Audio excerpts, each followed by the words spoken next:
Good morning, President. Good morning. Good morning. So, as you know, subject of our discussion today will be defense and security, Ukraine, competitiveness, Middle East.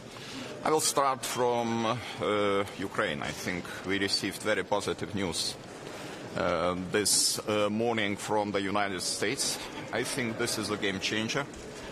And those sanctions imposed on Russian companies, Rosneft and Lukoil, will directly affect the oil and gas industry, which is generating the revenues for Russia's war machine.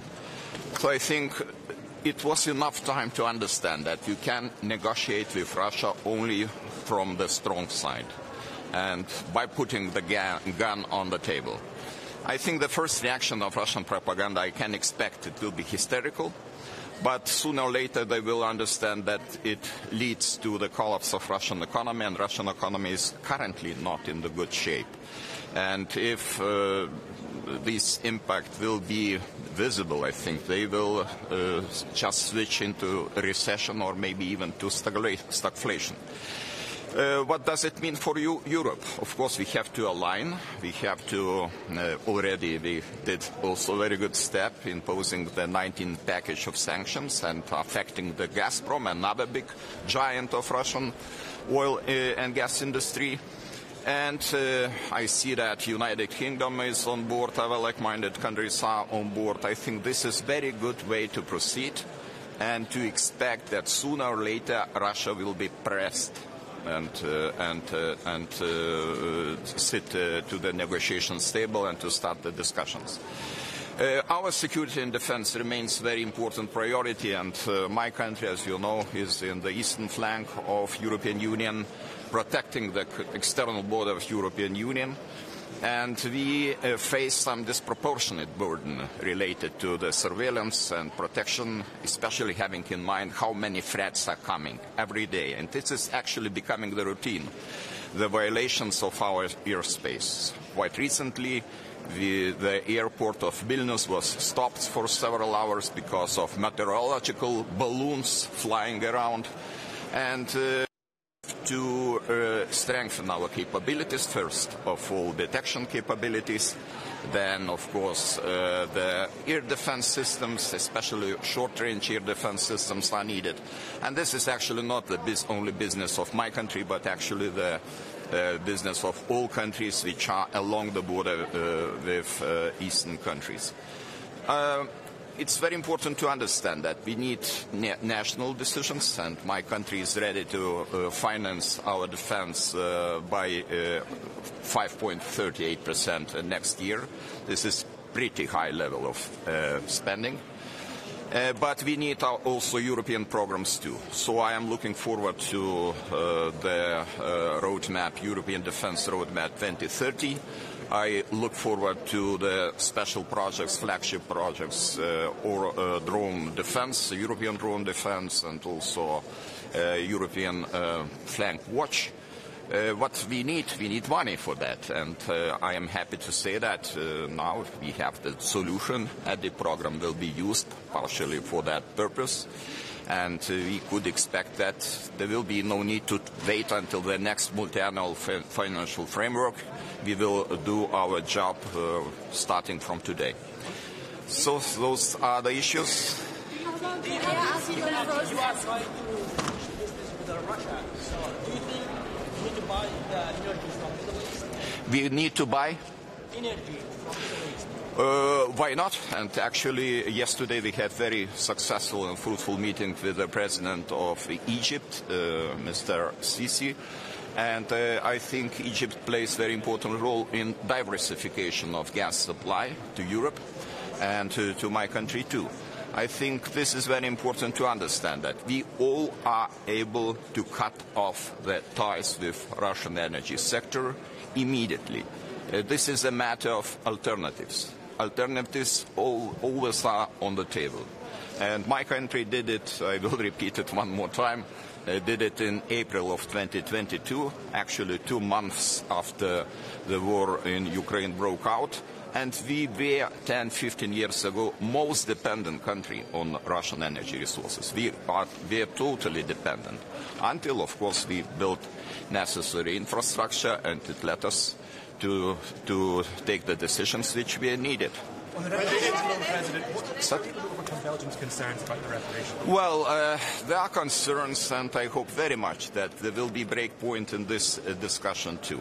19 package is very good news. I expect that there will be next very good news, and we will convince our partners in Belgium to use those frozen assets because it's very needed for the financing of Ukrainian economy, reconstruction of Ukrainian economy. And those reservations are understandable, but we are talking also about solidarity. And without solidarity, we cannot go forward. And this is a very good example that look to the 19 package of sanctions. Slovakia took away the reservations, and we are there. Maybe in this point, in this area, we can proceed too. What did you give Slovakia? What did Slovakia get for them? I don't know.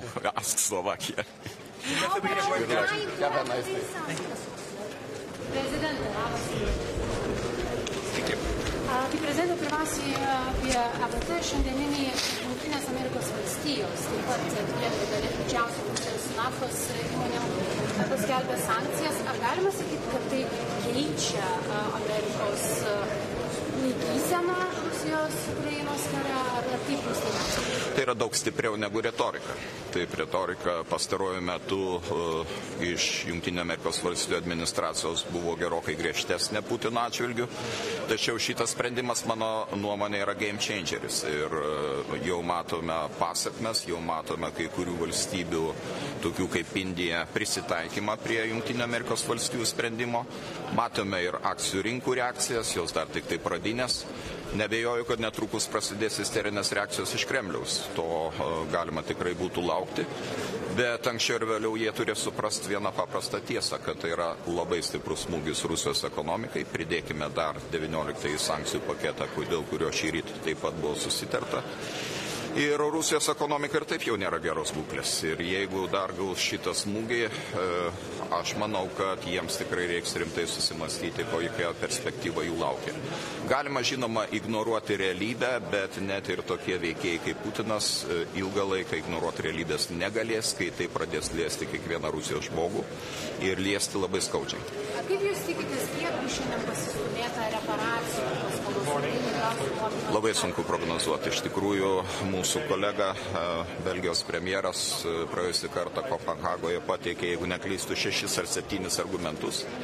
Ir tikrai suprantu, kad diskusija nebus lengva, bet kita vertus, vėlgi mes tampame, kaip ir kitais klausimais, vienos arba dviejų valstybių įkaitais ir tuomet atsiranda pagrindo kalbėti apie ES kalbas, diskusijas, bet nesugebėjimą priimti sprendimų.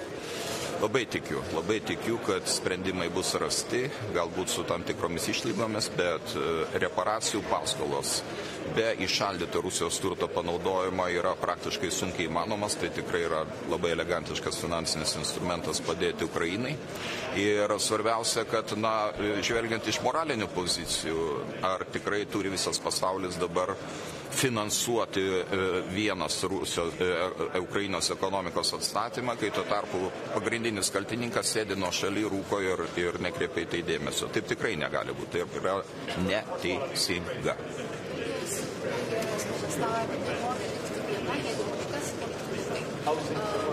Kas nenori likti viena? Taip. Šalės narės turėtų būti pasirengusios tada padėti ir įsipareigoti, kad Belgija nereiks pakelti šito. Klausimas, kokios įsipareigojimo formas. Aš manau, kad Europos komisija, kuri kaip tik ir yra įpareigota ieškoti teisinių sprendimų užšaldyto turto panaudojimui, tikrai nepaliktų Belgijos vienos. Dabar klausimas, moraliai mes visada esame linkę paremti Belgiją, jeigu reikės, galime kalbėti ir apie kitas formas, bet ypatingai šiandieninių sprendimų kontekste, aš manau, kad ir šitoje vietoje mums reikia persilaužimo, nes matome, kad ta efektą Rusijos ekonomikai galima pasiekti tik tai koncentruojant priemonės laiko požiūriu, kaip dabar ES 19 paketas, Jungtinių Amerikos valstijų sprendimas. Jeigu dar būtų ir įšaldyto turto klausimų pasiektas proveržis, tai aš manau, kad mes tikrai priverstume Kremliaus režimą atsitokėti, susimastyti apie tai, kokia perspektyva, liūdna perspektyva jų laukia. Tai aš labai tikiuosi, kad vis dėlto pajus Belgijos premjeras tą solidarumą, kuris tvyro salėje ir kad mes tikrai esame pasirengę ne tik tai padėkoti, bet ir būti solidarūs su Belgija, tuomet, kuomet Rusija mėgins imtis atsakomų žygių. Prezidente, Lietuvos aktualijos, ar teisingai suprantu, kad jūsų paramą ir palaikymą Dovilė Šakalienė, kaip krašto apsaugos ministrė, turėjo, tik prarado premjerės ir dėl to ir jums nepavyko premjerės veikti? Ne visai taip. Iš tikrųjų, Dovilė Šakalienė tikrai turi labai nemažai gerų savybių. Tikrai pajudino dalykus, kurie anksčiau stovėjo, nes buvo daugiau plepama negu dirbama. Bet kai kurios jos klaidos iš tikrųjų negalėjo neturėti pasiekmių. Ir tai prasidėjo beje jau nuo antrojo departamento vadovo Paulavičiaus nušalinimo laikų. Visą tai galima buvo tiesiog padaryti labai civilizuotų būdų ir tikrai žmogus išdirbęs visą kadenciją, dirbęs pakankamai sėkmingai, turėjo teisę oriai pabaigti savo darbą. Po to mes matėme kitų tokių emocinių reakcijų, kurios rodo, kad emocinis fonas krašto apsaugos ministerijoje buvo pakilęs jau kiek aukštesnė negu normalaus lygio. Ir suprasdamas, kad premjeriai reikia dirbti su krašto apsaugos ministrė kiekvieną dieną, aš pasimatau galbūt kartą per savaitę ir svarstome kažkokius tai reikalus, bet kiekvienos dienos darbas su ministru, kuriuo tu nepasitiki, kurio tu nekvieti į posėdžius, nuo kurios slepi informaciją, juk tai yra nenormalu ir aš kaip valstybės vadovas negaliu leisti, kad tiesiog vyriausybės darbas būtų dezorganizuotas. Taip kad aš tikrai norėjau įsitikinti vakar, kad premjerė tikrai nebemato galimybės dirbti su ministre. Ir tai buvo tas stimulas, kad sprendimai iš karto sekė po to. Diskusijų ilgų nebuvo. Tai buvo 10-15 metų, minučių diskusijų. Ar kitas ministras, matytume, yra vienas iš jūsų ministrų, ponas Aleksas, ar kažką? Aš norėčiau tik tai bendrai apibrėžti reikalavimus, kuriuos kelsiu kandidatui. Tai yra pirmiausia kompetencija. Tikrai neturime laiko paskirti ministru žmogų, kuris pradės mokytis dirbti ir bandys susipažinti su krašto apsaugos ministerija. Tik ne dabar, kai vyksta lemtingos diskusijos dėl gynybos biudžeto, dėl biudžeto apskritai, kur tikrai bus mėginimų tampyti antklodę į šalis ir tampyti nuo gynybos biudžeto, tikrai negalime šito leisti. Taip, kad ministras turi nuo pat pirmos dienos įsitraukti šitas diskusijas ir šventai ginti gynybos biudžetą, nes tai yra mūsų Lietuvos saugumo biudžetas. Taip pat be abejo skaidrumo reikalavimas. Žmogus turi nekelti absoliučiai jokių abejonių dėl savo sąryšių su verslo įmonėmis, nes tikrai pinigai yra didžiuliai, interesai yra milžiniški ir krašto apsaugos ministerijos durys svarstomos nuolat. Žmogus turi turėti stuburą atsispirti visoms pagundoms ir dirbti Lietuvos Respublikai.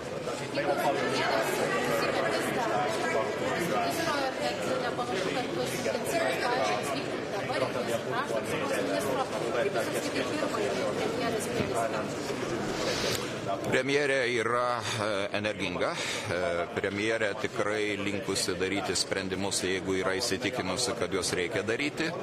Žinote, iš vieno mėnesio spręsti apie veiklos stilių būtų gana sudėtinga. Turbūt svarbiausias dalykas, kurį vyriausybė padarė, tai pateikė 2026 metų biudžetą. Mano manimu, pagrindiniais bruožais, nesileidžiant į detalės, tai yra adekvatus, geras biudžetas, atliepiantis tiek socialinius lūkesčius. Žinoma, suprantu, kad toli gražu ne visų mūsų visuomenės grupė, bet pavyzdžiui, seniorų lūkesčius atliepia. Tai yra biudžetas, kuris tenkina mano lūkesčius dėl gynybos biudžeto, nes tai yra tai, ko mes siekiame ir valstybės gynimo tarybos sprendimas skirti bent 5-6 procentus BVP yra įgyvendintas. Laukia darbas dar ateinančiais metais, pagaliau laukia darbas dar iki šito biudžeto priėmimo, apginti šitą biudžetą. Taip kad biudžetas pateiktas, darbai yra daromi, jeigu kalbame apie vyriausybę, manau, kad startas, nepaisant visų perturbacijų su atskirais ministrais, startas yra padarytas, bet, sakyčiau, gilesnius ir tokius apibendrinančius vertinimus tikrai būtų naivu daryti būtent dabar, praėjus mėnesį nuo veiklos pradžios.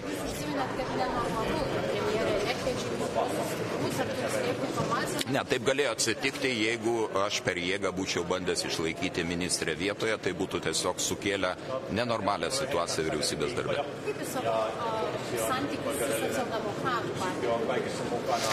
Santykiai yra normalūs, mes kartais painiojame asmeninius santykius ir, sakykime, vienų ar kitų frakcijų sprendimus Seime. Iš tikrųjų, mane smarkiai nustebino, neslėpsiu šito, vieno iš kompetitingiausių Lietuvos teisininkų nepatvirtinimas Konstitucinio teismo teisėjų. Kitaip kaip Keršto šito tikrai negaliu vertinti, juo labiau, kad balsavimas buvo slaptas, tai kai kas dar ir pasislėpė po anonimiškumo skraiste. Bet, sprendimas buvo padarytas, aš tikrai dėl to nedarau tragedijos, kad čia jau įvyko kažkokia pasaulio pabaiga. Ketinu artimiausių metų susitikti su partijos pirmininku Mindaugu Sinkevičiumi, bet ne dėl to, kad išlieti savo nuoskaudos, o tiesiog pasikalbėti apie dabartinę politinę padėtį, vyriausybės reikalus, ministrų paskirimus, koalicijos ateitį ir manau, kad tokios diskusijos turėtų būti reguliarios. Beje, jos jau yra įvykusios praeitie. Ačiū. Ačiū. Kokį? Prancūzija ir Vokietija kalba apie tai, kad norėtų tas lėšas naudoti savo gynybai, Europos gynybai. Ar sutiktumėt su tuo, ar manot, kad visas lėšas turėtų eiti Ukrainai ir ar pakaktų iš tikrųjų Ukrainai? Matote, galima būtų suprasti norą pirmiausia, taip sakant, tas lėšas naudoti mūsų ES gynybos pramonės labui.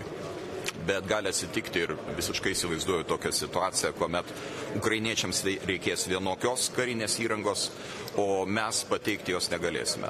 Apsiriboti save šitaip ir, tiesą sakant, daryti žalą pačiai Ukrainai, ginant savo žemę, nėra labai prasminga. Todėl šituo klausimu aš būčiau skeptiškas, stengsiuos ginti kitą poziciją, kad svarbiausias kriterijus yra Ukrainos poreikiai, Ukrainos reikalai, o jeigu tai bus karinė įranga ne iš Europos, bet ji tiks Ukrainai, kodėlgi ne?